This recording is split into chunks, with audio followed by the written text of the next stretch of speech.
द्विघात समीकरण के मूलों की प्रकृति ज्ञात करना सीखेंगे। हमारे पास द्विघात समीकरण की मूल समीकरण होती है ax² plus bx plus c equal 0। विभक्ति का फार्मूला होता है d equal b² minus 4ac।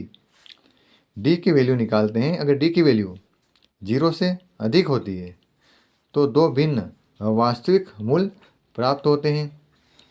अगर d की वैल्यू 0 के बराबर हो तो दो समान वास्तविक मूल प्राप्त होते हैं। अगर d की जो वैल्यू है 0 से कम हो तो वास्तविक मूल नहीं होते हैं। अर्थात धनात्मक हो तो दो भिन्न वास्तविक मूल प्राप्त होते हैं।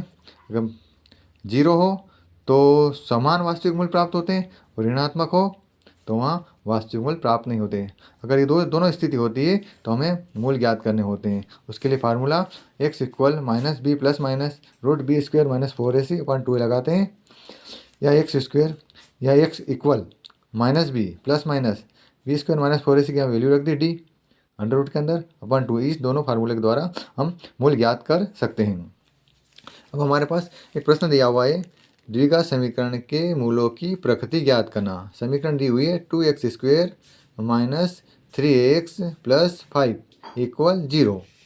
इसकी तुलना हम ax² plus bx plus c equal 0 जो मूल समीकरण है उससे करेंगे।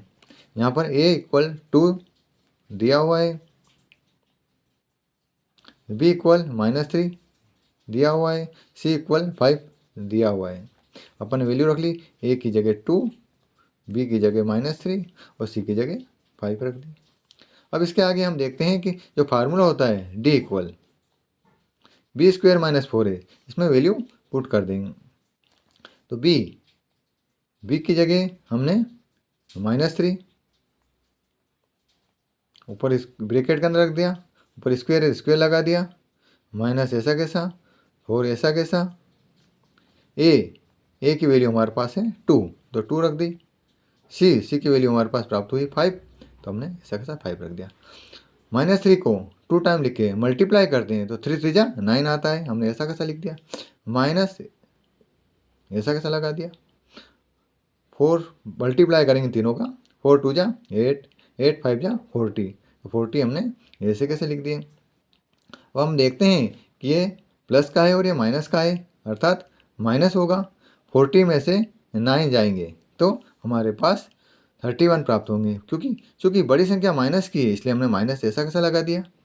d इक्वल d की जो वैल्यू हमारे पास हुई माइनस में प्राप्त हुई है, अतः d की जो वैल्यू है वह 0 से कम होगी, अतः जो मूल होंगे उनकी स्थिति वास्तविक नहीं होगी, अतः वास्तविक मूल नहीं है।